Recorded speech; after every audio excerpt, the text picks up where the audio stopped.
Winnie Mandela, aimé par beaucoup pour son combat contre l'apartheid en Afrique du Sud, et méprisé par d'autres pour son implication dans des affaires de fraude et de corruption. Ce second et dernier épisode de notre documentaire montre comment Winnie Mandela a maintenu un statut d'icône propre malgré les scandales répétés. Le premier épisode de Winnie Mandela, sainte ou criminelle, nous a montré comment le soutien qu'elle a apporté à son mari a conduit à la libération de ce dernier en 1990.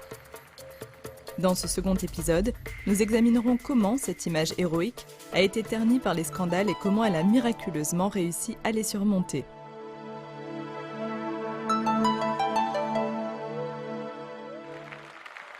En 1990, la libération de Nelson Mandela est ce que la nation espérait depuis 1964. Nous étions enthousiastes et la vie redevenait réelle. C'était juste trop d'enthousiasme.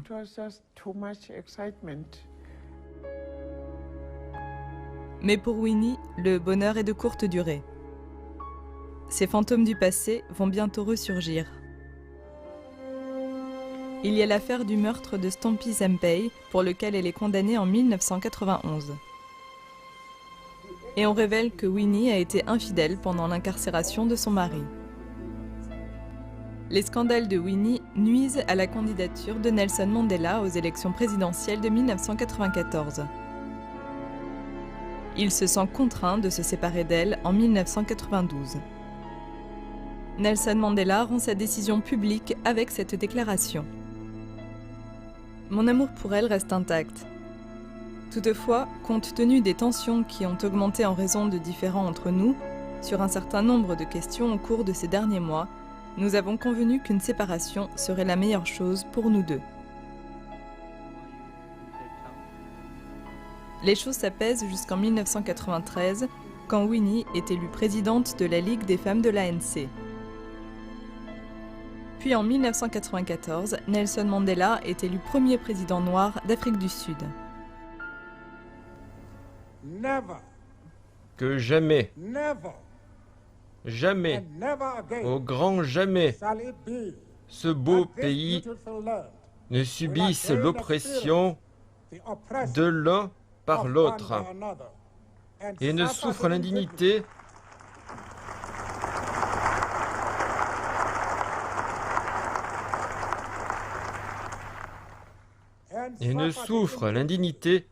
d'être le pestiféré du monde. Le président Mandela fait de Winnie une vice-ministre de son cabinet. C'est comme une récompense pour sa lutte en faveur de la libération. Mais pour Winnie, les choses tournent mal encore une fois. Juste un an plus tard, elle est jugée responsable de mauvaise gestion et est congédiée. Et les choses ne cessent de se retourner contre elle. Elle est appelée devant la Commission de vérité et de réconciliation, la CVR, en 1997. La CVR a été mise en place pour enquêter sur les fraudes commises pendant la période de l'apartheid. Le cas du meurtre de Stompie Zempei en 1988 fait de nouveau l'objet d'un examen public. Mais au lieu de laver son honneur, elle fait des excuses forcées. Je dis que c'est vrai. Les choses se sont terriblement mal passées. Je suis tout à fait d'accord avec cela. Et pour une part de ces années douloureuses, où les choses se sont passées horriblement mal, et où nous étions conscients du fait qu'il y avait des facteurs qui menaient à cela, pour cela, je suis profondément désolée. L'insensibilité apparente de Winnie a été étudiée par beaucoup. Parmi ces gens, le professeur Sheila Mentjes de l'université Witwatersrand à Johannesburg. Mentjes est professeur d'études politiques et connaît Winnie parce qu'elle était l'une de ses étudiantes. Elle était toujours entourée de gardes du corps qui se tenaient devant la porte pendant que nous avions nos cours. Ce n'est pas la meilleure étudiante que j'ai eue, mais ses points de vue étaient toujours intéressants. Elle avait certainement une sorte de vision rusée, très basique de la politique, qui était tout à fait différente des autres étudiants. C'était au début des années 1990. En 1997, le professeur Meintjes retrouve Winnie parce qu'elle était affiliée à la CVR. Il en va de même pour Pierre Pigou, maintenant chef du projet Afrique du Sud de l'ONG internationale Crisis Group. Pigou et Meintjes disent tous deux que Winnie avait autre chose à l'esprit que de s'excuser. Il ne fait aucun doute que c'était du cinéma. C'était une opération orchestrée, je crois, et je pense que c'était vraiment délibéré. Et je ne sais pas si elle a été la seule à l'orchestrer. Je suis sûre qu'il y avait des gens autour d'elle qui surveillaient la manière dont elle se conduisait.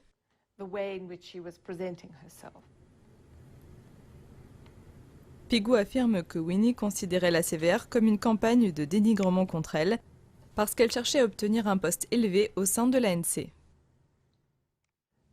La réponse de Mme Mandela était que tout le monde mentait, que tout le monde était fou ou insensé, ou qu'il y avait une sorte de vendetta contre elle.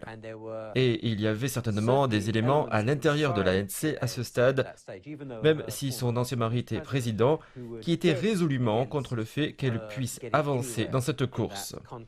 Et dans une certaine mesure, Madame Mandela a également vu cela dans le cadre d'une campagne visant à l'abaisser pour briser ses ambitions politiques. Je pense donc qu'elle était d'humeur combative dès le départ. Elle savait qu'elle serait confrontée à beaucoup de ses détracteurs en termes d'allégations spécifiques. Elle a donc adopté une attitude rigide, inflexible et sans remords. Le psychologue sud-africain Sas Cooper dit que la posture rigide de Winnie doit aussi se comprendre par le fait que la CVR ignorait beaucoup d'informations sur les violences à Soweto. Je pense que la vérité sur cette affaire sera révélée un jour. Je pense que beaucoup d'autres gens qui étaient là auraient dû témoigner. Ils ne l'ont pas fait. Ceux qui se sont levés pour la condamner avaient des preuves. Mais ils n'ont pas fourni cette preuve. Mais sa comparution devant la CVR ne marque pas la fin de la descente aux enfers de Winnie. En 2003, elle est reconnue coupable d'avoir abusé de sa position au sein de la Ligue des femmes de l'ANC pour vendre des assurances obsèques. Le psychologue Sas Cooper explique qu'au début de la démocratie parlementaire sud-africaine, il n'y avait pas de contrôle effectif du pouvoir, ce qui a peut-être influencé le comportement de Winnie Mandela. C'est quelque chose qui arrive quand le pouvoir a sa propre vie et que le pouvoir lui-même enveloppe les gens. Donc, avec ce pouvoir, si vous sentez que vous êtes intouchable, vous vous impliquez dans des choses. C'est facile de dire que vous faites quelque chose au nom des gens. Les intérêts des gens et vos intérêts propres deviennent flous. Et puis, il y a le souvenir de la souffrance sur toute cette période. Cela s'ajoute à un sentiment d'avoir un droit dans cette situation. Le professeur Meintjes croit aussi que son ancienne étudiante a pu s'accorder des privilèges en récompense de sa longue lutte. Ce qu'on a vu, dans un sens, c'est on n'a pas fait ce combat pour être pauvre, comme Smuts Ngonyama l'a dit. Et je pense qu'il y a un sentiment de légitimité, en particulier de la part d'une sorte de royauté. La royauté doit être soutenue et c'est la famille royale d'Afrique du Sud dont nous parlons.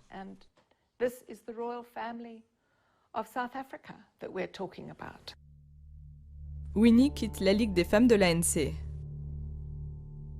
Rétrospectivement, la période de 13 ans suivant la libération de Nelson Mandela est une suite de désastres pour Winnie.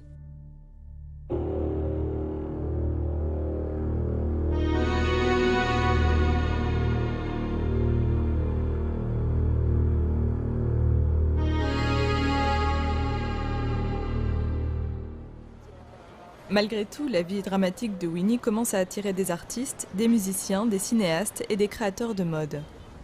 En 2013 sort le film Mandela, un long chemin vers la liberté, avec le personnage de Winnie. Et il y a surtout Winnie Mandela, film sorti en 2011 et réalisé par le Sud-Africain Darrell Rood. Ce dernier a été touché par la vie de cette femme. Elle est venue à Johannesburg et s'est impliquée dans ce qu'elle avait entrepris. Puis elle a rencontré Nelson Mandela. Maintenant, elle s'avère être l'homme le plus célèbre de tous les temps, à part Jésus peut-être. Vous savez ce que je veux dire? Je ne sais pas. C'est donc une histoire incroyable en elle-même. Comment une jeune fille de la campagne tombe amoureuse de cet homme qui deviendra le gars le plus célèbre dans le monde. Elle passe par toutes les épreuves et les tribulations. I became the best stick fighter in the district. There wasn't a boy who could beat me. You are a stick fighter. Yes. So watch out. Et même dans le monde fermé de l'opéra sud-africain, la vie de Winnie inspire des compositeurs et des librettistes.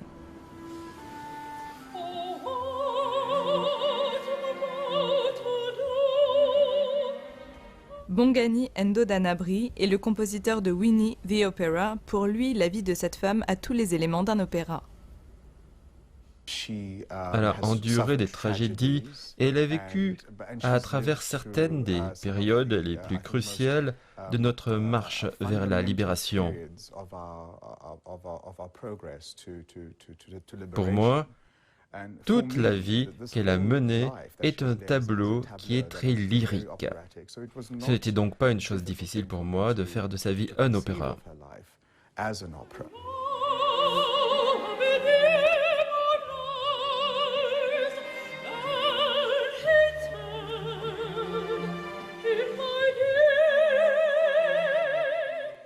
L'opéra était bien accueilli par le public et certainement par Winnie Mandela elle-même. Et j'ai été contente d'avoir refusé de lire le scénario. J'ai refusé qu'on m'informe à l'avance du portrait qui allait être fait de moi, parce que je voulais que ce soit comme une évaluation honnête du chemin que nous avions parcouru, et c'est un portrait honnête. Je suis très heureuse à ce sujet, ce n'est pas dénaturé, c'est tel que cela a été. Et je suis très heureuse à propos de cela.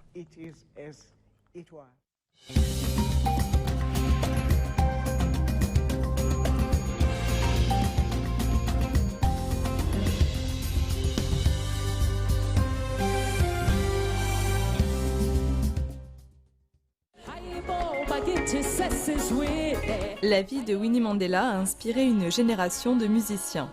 La chanteuse Yvonne Chaka Chaka a consacré une chanson à Winnie en 1987, quand celle-ci était assignée à résidence par le régime de l'apartheid. Nous avons écrit une chanson. Mais évidemment, ce n'aurait pas été autorisé. Donc, on a décidé de changer la chanson et on a écrit « I am winning my dear love ».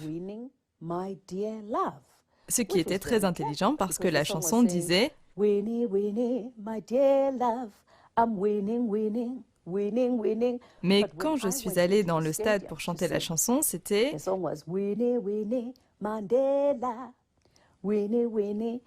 Donc je pense qu'on était très intelligents quand on était jeunes. On savait comment faire en sorte que cela soit conforme aux exigences du régime, mais on savait ce que cette chanson signifiait.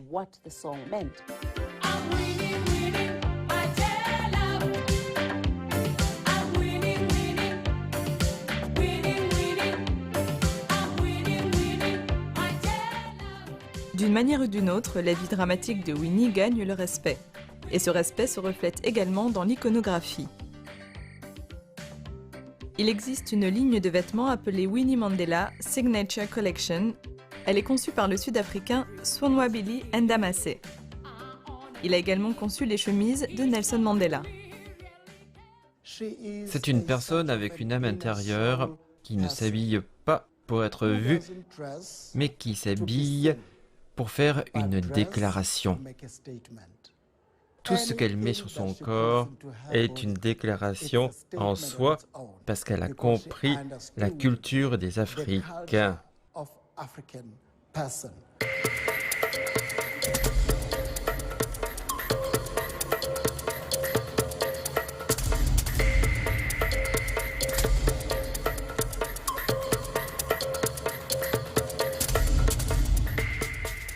Malgré son image détériorée, Winnie Mandela devient une marque plus vraie que nature.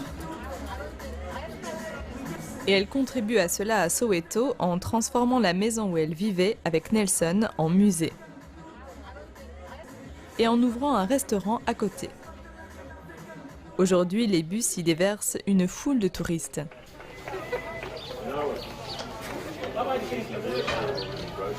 Les entrepreneurs locaux prospèrent, mais on peut se demander si les visiteurs ont une idée de la violence qui faisait rage dans ces rues.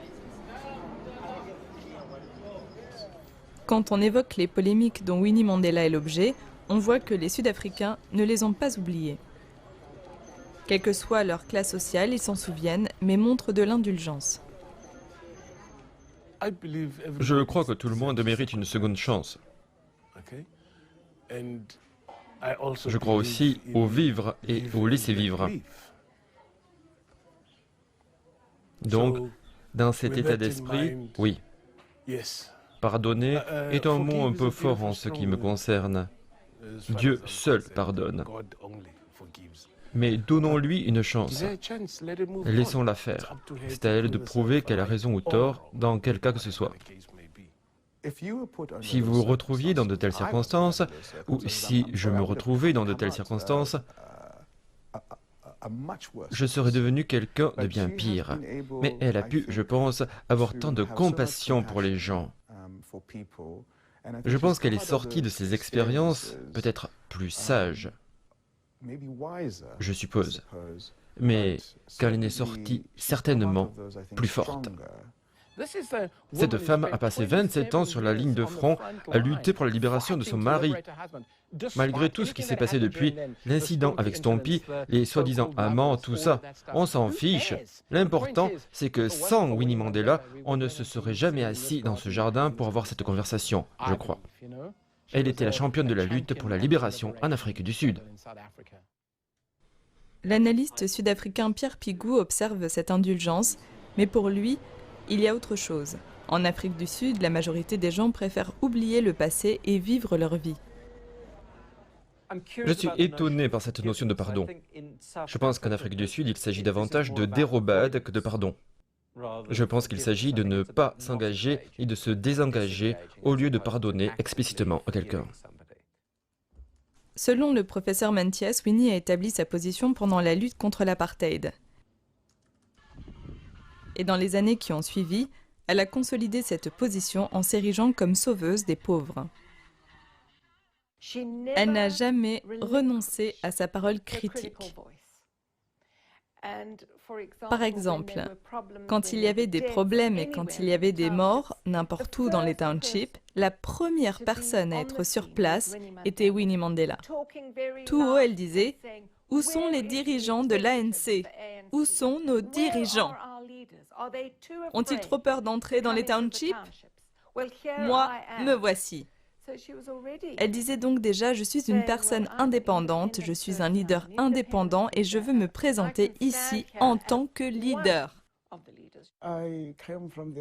Je viens des régions rurales et c'est pourquoi je comprends la pauvreté de notre peuple plus que quiconque parce que je l'ai vécu.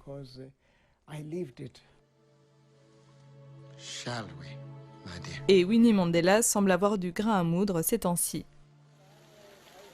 Plus de 2 décennies après l'abolition de l'apartheid, une nouvelle séparation en Afrique du Sud se produit.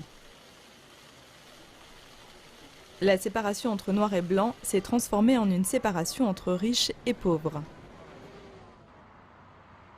L'Afrique du Sud est maintenant parmi les pays qui ont le plus grand écart de pauvreté au monde. Le pays, avec ses ressources naturelles et sa culture, a tous les éléments nécessaires pour permettre une vie confortable. Mais pour la majorité des Noirs des townships, peu de choses ont changé. Winnie semble touchée par cela. Je traite ces cas tous les jours dans ma vie. La plupart du temps, quand je ne suis pas au Parlement, ou je suis attaquée par l'Alliance démocratique, je suis avec les gens dans les camps des squatteurs. Je traite avec ces gens tous les jours de ma vie.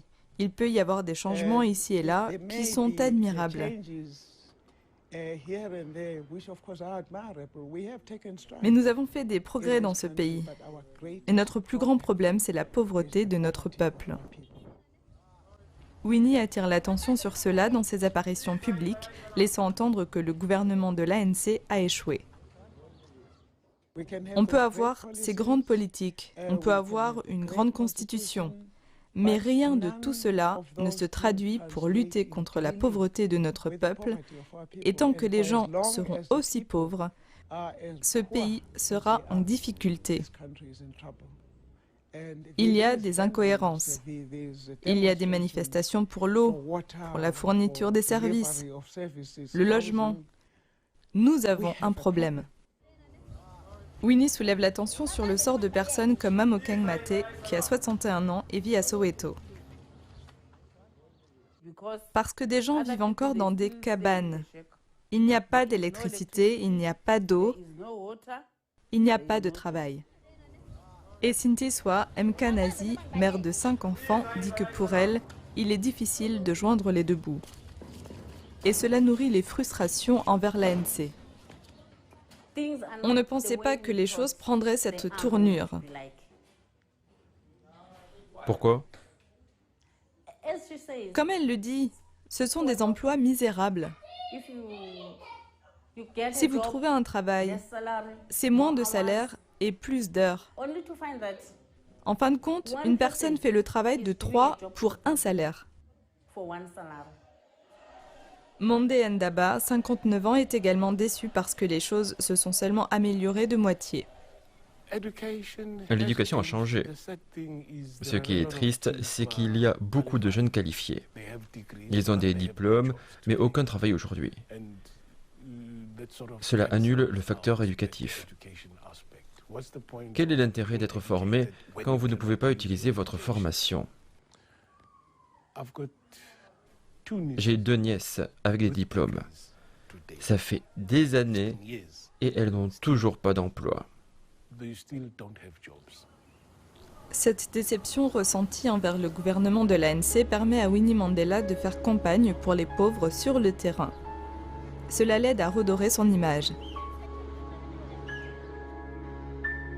Cela lui permet aussi de rester à Soweto et de vivre parmi les gens qu'elle a soutenus et déçus. L'époque des scandales loin derrière elle, elle aurait pu entamer une retraite tranquille à son âge avancé. Mais c'est tout le contraire. Une nouvelle fois, les choses semblent tourner horriblement mal. D'abord, son ancien mari Nelson Mandela décède fin 2013. Et celui-ci n'a pas inclus Winnie dans son testament. Pierre Pigou comprend la douleur qu'elle a ressentie, mais pas la réaction qu'elle a eue après. Elle choque la nation une fois de plus en essayant de s'approprier la maison ancestrale de Nelson Mandela à Kunu. Certains considèrent qu'il a été injuste en ne faisant aucun geste symbolique envers Madame Mandela, Madame Madikizela Mandela. Je peux comprendre cela, mais ses actions ultérieures, en essayant d'obtenir la maison à Kunu, font d'elle un portrait extrêmement négatif. Pierre Pigou dit que la revendication sur Kunu est également étonnante, puisque Winnie a de bons revenus grâce à une retraite de combattante et un traitement de députée sud-africain. Mais cela pourrait ne pas être suffisant. Elle a un petit groupe d'assistants et de gardes du corps, etc., qu'il faut rémunérer. Cela représente beaucoup de dépenses pour maintenir le cortège de Winnie Mandela sur la route. Et Kunu est clairement perçu comme une source d'argent potentielle, surtout quand les jardins seront finis là-bas. Les jardins publics, les jardins du souvenir seront un endroit que les touristes visiteront. Cela fera une entrée d'argent. Il y aura une sorte de centre pour visiteurs et ainsi de suite. Donc oui, je comprends pourquoi les gens voient cela comme si Madame Mandela était animée par des intérêts financiers potentiels. Cette affaire concernant la maison de Kunu est révélatrice. Ce sont ces éléments contradictoires qui sont fascinants à son sujet. Et je pense qu'il y a encore plus à écrire sur elle, à dire sur elle, à comprendre sur elle. Cela afin que nous puissions avoir une image complète de cette personne vraiment remarquable qui a subi le harcèlement le plus énorme, la torture, et qui malgré tout cela a gardé une dignité en quelque sorte intacte.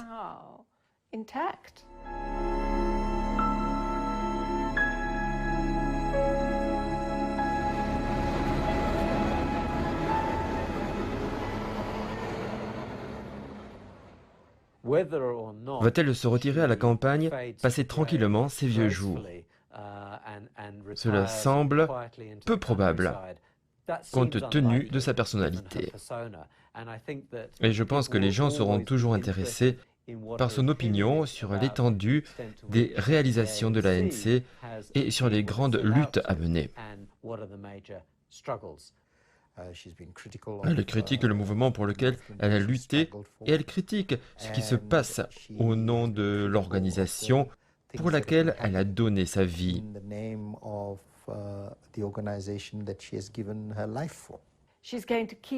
Elle va continuer à faire des déclarations et va se présenter à ces différents rassemblements, ces différents moments tragiques, etc.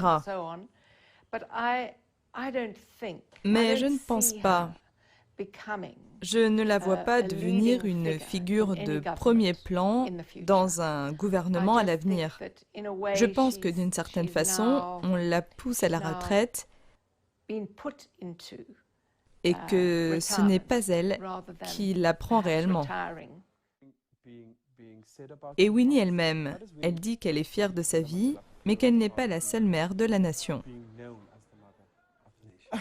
Je n'ai jamais senti que cela se référait à moi seulement. Je considère que toutes les femmes qui ont sacrifié leur vie dans ma classe d'âge, eh bien ces femmes, je les considère toutes comme les mères de la nation. Je n'ai jamais pensé, je n'ai jamais prétendu que c'était mon titre personnel, de toute façon parce que je ne me le suis pas donné à moi-même. Ce sont les masses de ce pays. J'ai jeté des pierres quand nous nous battions. Je suis l'une de ceux qui se sont engagés physiquement contre l'ennemi et je suis très fière de cela et d'avoir fait ce que j'ai fait. Je fais partie de ceux qui ont renversé le régime. Donc je ne me préoccupe pas vraiment de comment il m'appelle. Parfois ce titre de mère de la nation est perçu négativement et je m'en fiche complètement. Ce qui est important, c'est que je suis une de ceux qui les ont renversés. J'ai la tête haute et si c'était à refaire, je le referais.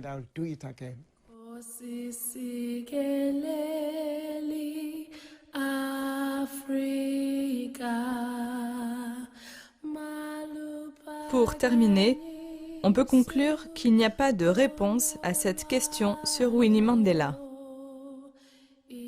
Est-elle une sainte ou une criminelle ?